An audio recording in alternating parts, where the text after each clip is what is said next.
Logan, let's close out the podcast tonight by let's talk some NCAA hoops, man. Let's hit this. Right now, as it currently stands, there's been some pretty big games already happening in women's college basketball right now. Some of the bigger games, I think probably the biggest game that we've seen so far that I would consider was probably the Texas upset over Stanford. I think that was a huge one. Obviously, the Arizona win was big, and so I think obviously there's a few big games. I think Kentucky, Indiana, and them going back and forth there. Indiana really taking care of business against a Kentucky team that just might feature the #1 overall pick of this next WNBA draft in Ryan Howard. So I'm just really excited. Let me just run through the top 25 as it stands right now, just in case those of you listening haven't had a chance to check this out. We've got South Carolina coming at #1, UConn at 2, Maryland at 3, Indiana at 4, NC State at 5. There's a soft spot for NC State on this podcast. Baylor at 6, Stanford at 7, Iowa at 8, Oregon at 9, Louisville at 10. There's your top 10. Iowa's 3-0 and down at #8. They're not getting, I think, the respect that Caitlin Clark deserves quite yet. They're on their way up. I think they'll get there. I think we're gonna see. I think Iowa this year, maybe not, but maybe next year. Yeah. I think Iowa is gonna be a top 4 or 5 program, like solidly all season long. So I'm excited. Also, I'd love to see him do it this year. Yeah, I won't stop and talk about every team because we're going to go through the 25, but I think Maryland is a team to watch this year. They're #3 in the standings right now. They're just beating the crap out of teams. Yes. So we'll keep an eye on that. I'm just saying Angel Reese is the real deal. Yeah. Love Angel Reese and what she does out of Maryland. Let me run through the rest of the top 25 here. Arizona at 11, Texas at 12. Both of those teams started quite a ways down in the rankings, but obviously with each of them picking up a big-time win in the first couple games of the season, jumping way up in the standings.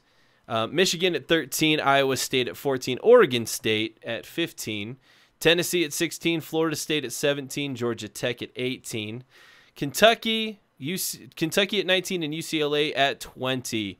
And then rounding out the top 25, Ohio State, West Virginia, South Florida, Texas A&M, and Virginia Tech finishing things off at number 25.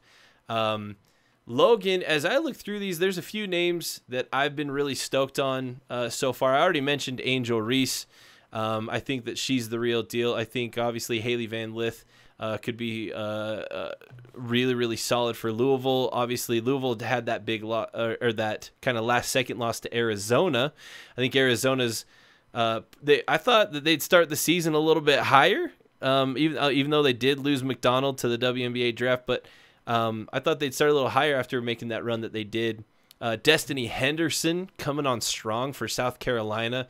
Love what we're seeing from her. Obviously, Paige Beckers, 34 points that she dropped against Arkansas. That's huge. Stanford is stacked again. Even though they lost to Texas, they are a stacked team. Their starting 5, especially their bigs, are really solid. Lexi Hull coming in strong right out the gate with some solid points here. Ryan Howard I already mentioned. Ryan Howard might be probably the early season favorite to go #1 in this next draft. Really excited about what we see from her. You mentioned Caitlin Clark out of Iowa. Excited there. There's so many players that we could spend the rest of we could spend another hour just going through and talking about big time names. One last one I'll throw out there. Kate Reese really pacing Arizona. Did I already mention Kate Reese? I may have already mentioned Kate Reese, but Kate Reese pacing Arizona.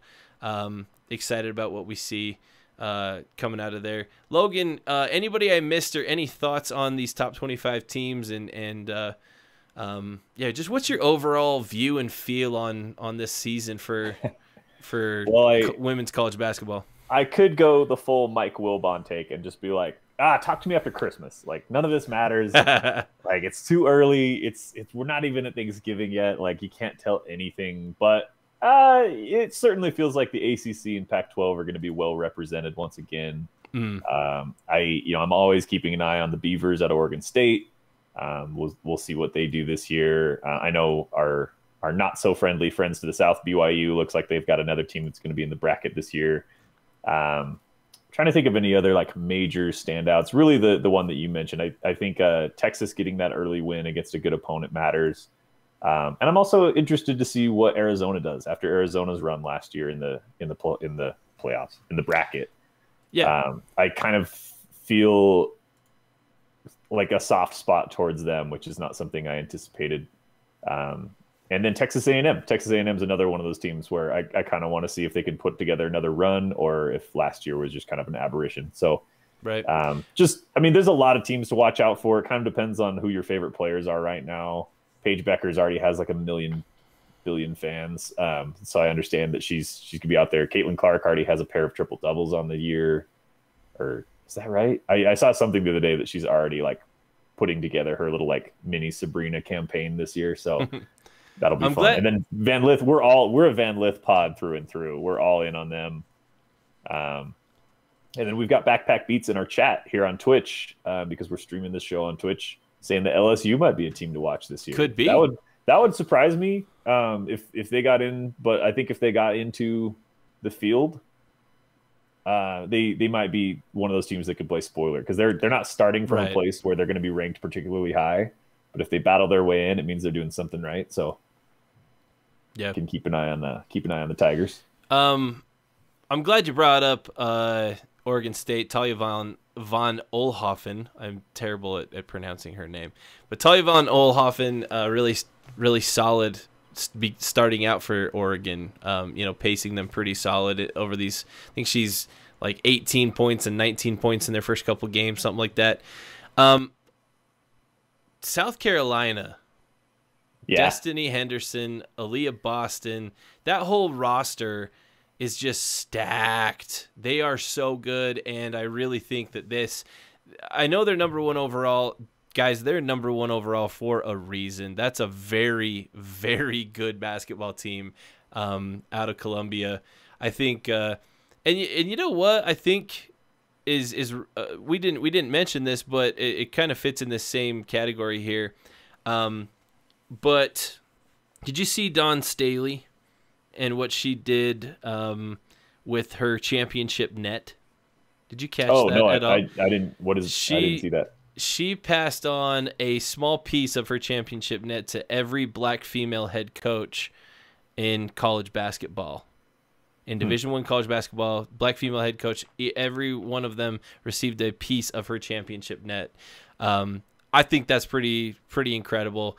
And I think that just needs to be brought up here for sure. And what that can mean for black women in particular in college basketball and in particular in the coaching situations that we see in college basketball. So really excited about this upcoming season. Obviously Kentucky with the loss to Indiana, but I'm interested to see if Ryan Howard's really going to take this season and lock it down and really come in as like kind of the clear-cut favorite to go first overall. That's where I've got her right now.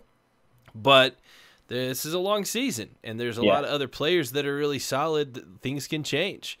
So I definitely will have my eye on Ryan Howard. Obviously, I'm actually a big Kentucky fan already. But, in addition to that, I have watched Howard's career over the last several seasons, and I'm pretty excited to see what comes out of that